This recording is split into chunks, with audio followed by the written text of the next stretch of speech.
Story 1. My ML is wearing a white dress to my wedding. You know what? I've decided to just let it unfold. She's so stubborn, there's no way she'd agree to change if I asked her nicely. But here's the thing, my family's full of gossipy women. There's going to be whispers, stares, and plenty of comments like, "Can you believe what ML is wearing?" She's going to be embarrassed without me having to do a thing. We're serving barbecue, so I'm secretly hoping she spills something on herself. And to top it off, I'm planning on paying the photographer extra to work some magic on her dress color. Just under 2.5 months left. Comment 1. Can you ask them to please not whisper but talk very loudly? And do a lot of pointing? And have someone yell out, "Who's wearing white?" And have them point to your ML while they all shake their heads.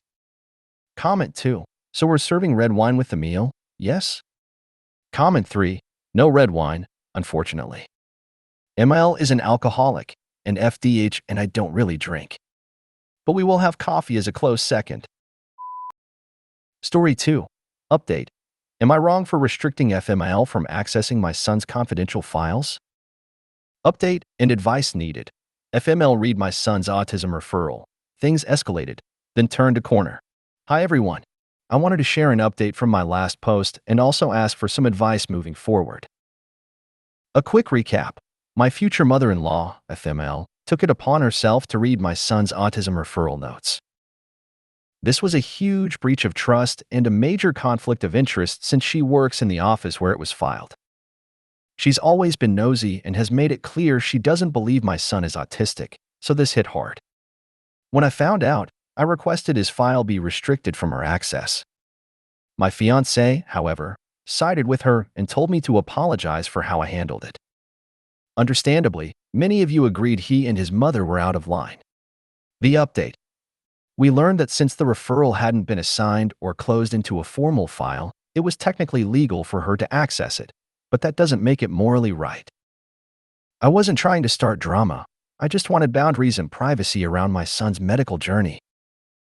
After reading your incredible support and thoughtful comments, thank you so much. I calmly confronted my fiancé, FH. I told him how deeply hurt I was that he couldn't see how inappropriate his mom's behavior was, and that I wouldn't apologize for protecting our son's privacy. The conversation escalated, and ultimately he asked for the ring back. We separated, but the situation was a long time coming. This incident was just the final straw. Then something shifted. After some time apart, FH reached out and asked if I'd be open to talking. We spent an entire day having one of the most civil, productive conversations we've ever had. We covered a lot and left the subject of his mom for last. We were both nervous, but for once, we truly listened to each other. Turns out, during our time apart, our neighbor and longtime friend had spoken with FH. He didn't take sides, just listened. Something clicked for FH during that talk. He even called his mother before we sat down to talk and told her flat out she crossed a line and hurt me, and that hurting me hurts him. During our talk, I told FH that I'm tired of feeling like my feelings don't matter, especially when it comes to his mom. I told him that I often feel like he chooses her comfort over mine. I reminded him that he's a grown man with his own family now, and I need to feel like he's choosing us. That I need support from my partner, not just silence or defense of the person hurting me. And then, he surprised me. He owned up to everything. Fully. He admitted he dropped the ball and that he's failed me when it comes to protecting our boundaries and validating my experiences. He even acknowledged his difficulty in confronting his mother due to guilt, emotional manipulation, and fear of losing her support, something we unpacked in depth. He realized that kind of support isn't really support at all if it comes with strings attached. He agreed to work with me to set and enforce clear boundaries, including consequences if they're broken. No, he's not ready to go no contact, and I don't need that. What I do need is for him to stand by me when it counts, to walk out when she oversteps, to speak up when I'm disrespected, and to stop pushing her presence onto me when I clearly need space. He also promised to never again minimize my feelings or let his mother rewrite the narrative, something she's very skilled at. He even called her again after our talk to reiterate these boundaries and said we'd be having a group conversation this weekend. Which brings me to where I need advice. FML is the queen of emotional manipulation. She gaslights, rewrites history, and uses hurt feelings to flip the script. She already told FH she was shocked I felt this way, acting like she was the one betrayed, a classic guilt move. I fully expect her to try the same during our upcoming conversation. So, how do I stay in control and keep the conversation focused on what matters, the harm she's caused and the boundaries we're setting? She has a pattern. Claims I misunderstood what she said or did. Uses a high-pitched, emotional tone to seem fragile and innocent.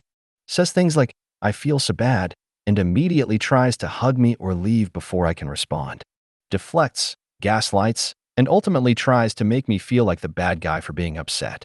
What I want from this talk? I don't need her to grovel or even admit full guilt. I just need her to hear me, respect the boundaries, and stop acting like her intentions matter more than her actions.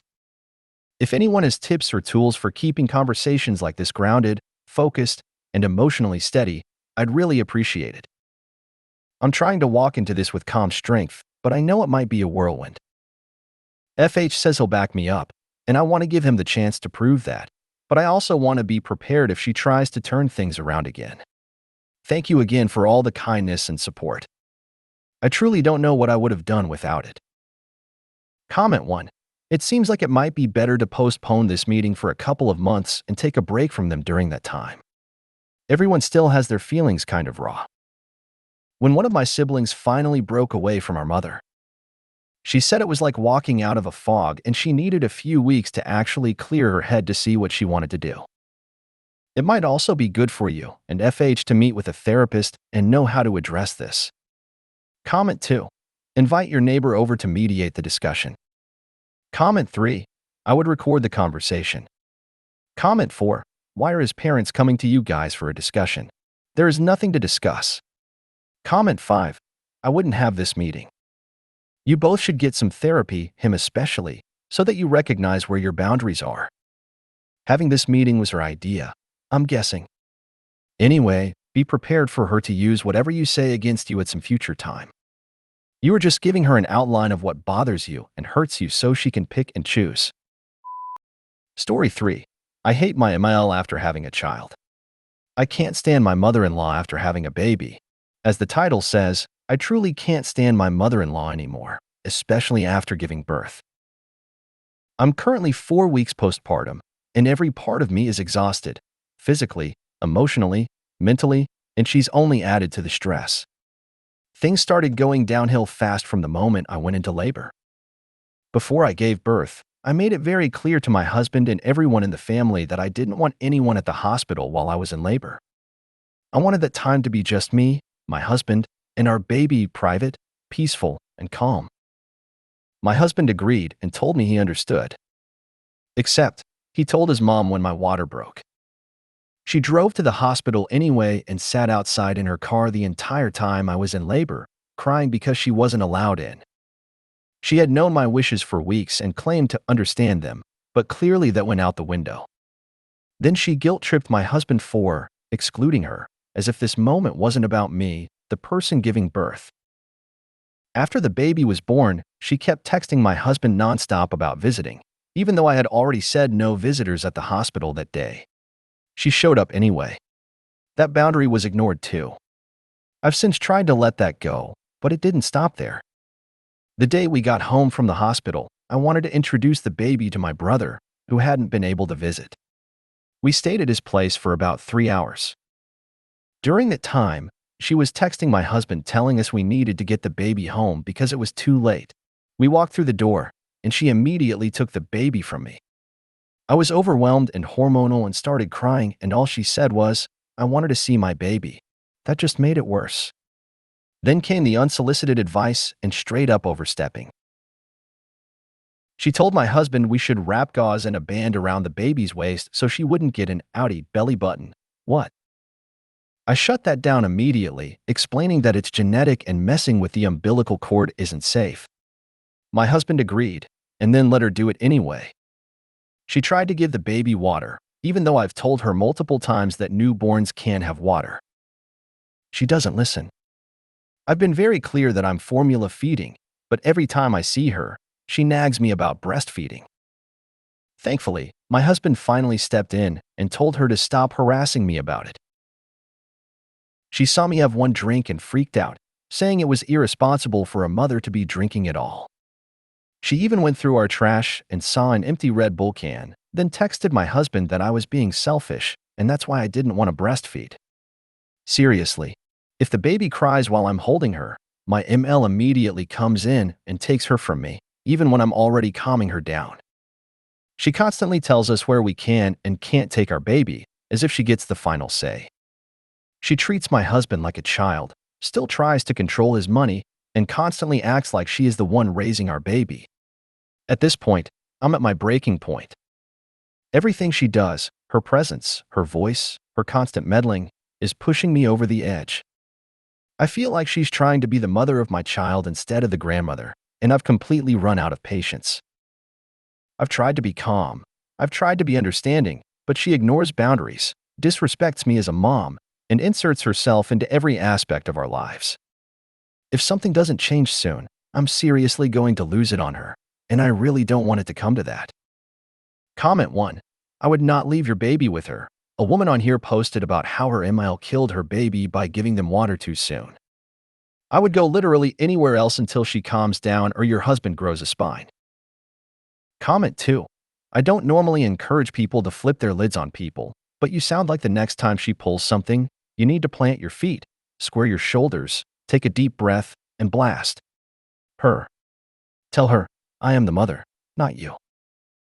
Your advice is not welcome. Your so-called help is not welcome. And so help me God. If you take my daughter out of my arms one more time, I will not be held responsible for my actions. Find your inner mama bear. She isn't just for protecting your kid, she is for protecting you, too. Best of luck. Comment 3. Baby wear so she physically cannot grab baby off you. Comment 4. Take your baby and stay with anyone else. Your husband is literally no help. He is parenting with his mommy, not with you. Inexcusable, and you need to remove yourself and your child from her access. If you made it to the end of the video, thanks for watching. Don't forget to like, subscribe, and share, and we will see you in the next video.